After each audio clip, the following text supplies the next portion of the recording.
What's up, guys? It's MB Boxing. I just finished up watching Arnold Barboza Jr. versus Danielito Zorrilla, and this was a 10-rounder in the super lightweight division. And this fight was Friday, July 15th, from the Pechanga Resort and Casino in Temecula, California. And this fight was broadcasted on ESPN, ESPN Plus, or in the ESPN app. And in this fight, Arnold Barboza Jr. got a clear and wide unanimous decision victory over Danielito Zorrilla. So I personally scored this bout 99-91 in favor of Barboza Jr. And the three judges scored this bout 98-92 and 97-93 twice, all in his favor. So comment down below how you scored this fight. I would imagine that at most you could give Zorrilla 2 to 3 rounds. I only gave him 1. But really the big tale of this fight was that Barboza just outworked Zorrilla. I mean, every single round he was landing much more punches. By the end of the fight, the punch stats read something like 170 to 60 landed to for Zorrilla. Like he was outlanding him by 110 punches. So yeah, he really just outworked him every single round, besides the 10th round, which I'll get into later.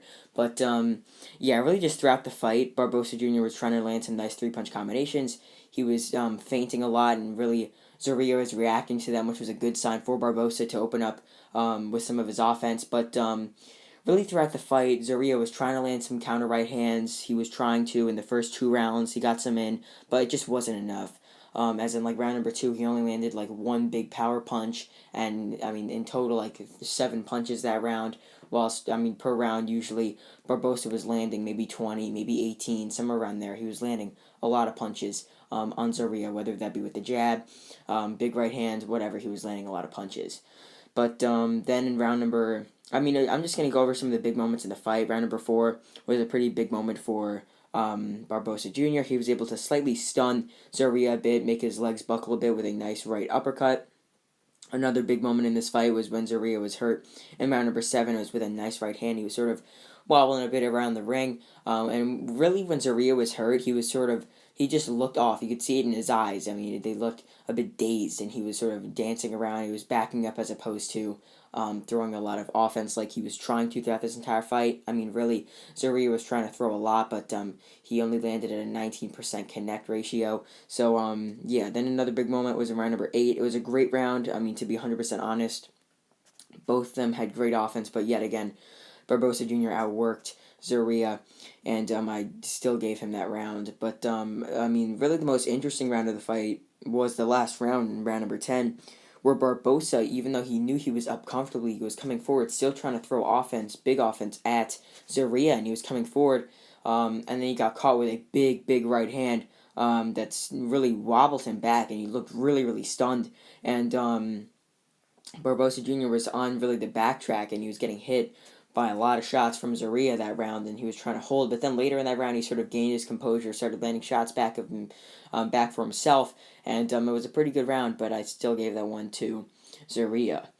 So with that being said, I mean, Arnold Barboza Jr. didn't really need to take this fight. I know it was he's coming off a pretty long layoff, but I mean, this was a very solid win, to be 100% honest. So, yeah, I mean, Zorrilla going into this fight was undefeated. He was top 15 ranked by BoxRec. And Barboza Jr. also undefeated and ranked top 10 by BoxRec. So, I mean, it was a very risky fight for him. He got a very solid win, very solid performance, and he got the job done. So, I mean, really, this goes into the question, what is next for Arnold Barboza Jr.? Now 27-0. There's some big fights in the 140-pound division for Top Rank in the next coming months. In late August, Jose Pedraza is taking on Richard Comey. He could possibly take on the winner of that fight. And even Teofimo Lopez is taking on Pedro Campa. And, I mean, who knows? I mean, Barboza could take on the winner of that fight, which is presumably Teofimo Lopez at 140 pounds. But otherwise, besides those 4 guys, which he could face someone else inside the top 20, top 15 rankings in the super lightweight division. But as for Danielito Zorrilla, losing here for the first time in his career, before this fight he was coming off a very solid win over Pablo Cesar Cano. Before that he beat a fighter named Ruslan Madiev on a Ring City USA card. He was coming off 2 solid wins, and I would presume that he'll take on a fighter around that level, obviously not on the level of Barboza Jr., somewhere around the top 30 level in the super lightweight division. He could get a couple more solid wins before maybe getting called up by another big promotion for a solid fight.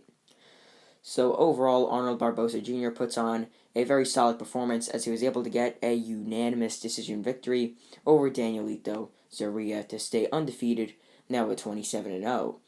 And yeah, that's really it. I'm MB Boxing. Thanks for watching, and I'll see you guys later.